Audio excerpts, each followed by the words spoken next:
In February, CPI inflation hit 4%. That's twice the level of the government target. The Governor of the Bank of England had to write yet another letter to the Chancellor of the Exchequer. "Dear Chancellor," it said, "inflation's over target again. But it's not my fault. You put up VAT, the Chinese are buying commodities all around the world, and the devaluation of sterling, that's making the job even worse. But we think, in the medium term, possibly within 2 years, inflation will be back to target at around 2%. I and the MPC are doing a good job." "Dear Mervyn," the Chancellor replied, "you are doing a good job, and I'm doing a good job too. I have taken a tight fiscal stance, and sooner or later, between the two of us, we'll have inflation back under control.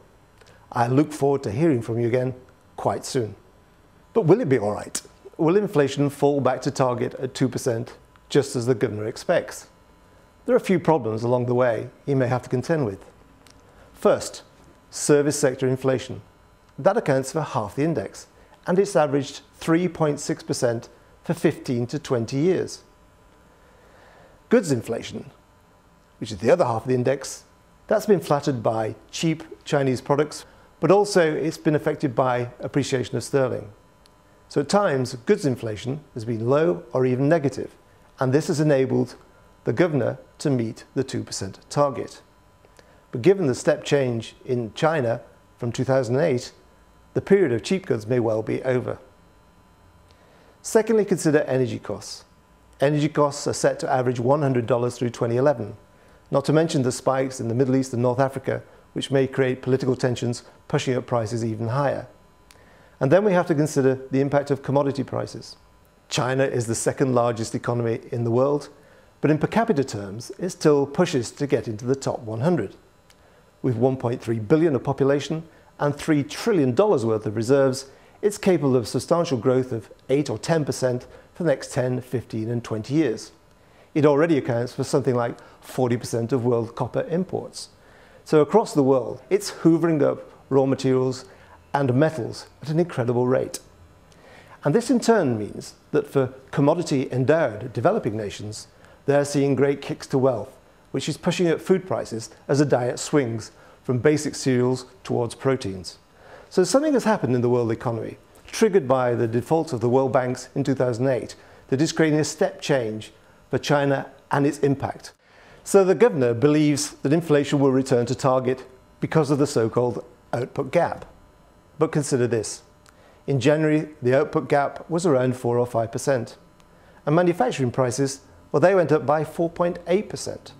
We're already seeing some pressure on earnings, which means that earnings will begin to rise as a result of the pressure from domestic price levels.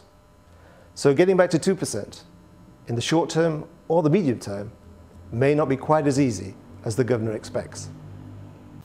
Andrew Sentence, the most hawkish of the MPC members, is calling for an immediate 50 basis point rise in interest rates. In his last speech in February, he outlined 10 good reasons to tighten policy now. But Michael Dix of Barclays Wealth is not so sure.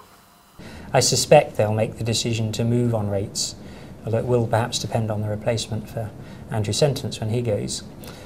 I think it would be wrong, personally, to actually be moving at this stage, but I suspect we will get a move in May, and then perhaps another one before the end of the year. So, relatively gentle sort of nudge on the brakes, not a vicious tightening. But I suspect that's what will happen, and then they look back, they probably think, they should have held out a little bit longer and discovered that, they could have left rates lower and helped that recovery get a bit more momentum before they started the process of tightening. We assume that they do 25 basis points in May to start the process, give themselves a break over the summer and do another 25 basis points. So we get 50 basis points in total before the end of the year. So very gentle tightening. At the moment, my judgment is that a quarter point rise would be adequate. Even though it won't achieve very much, it tightened much.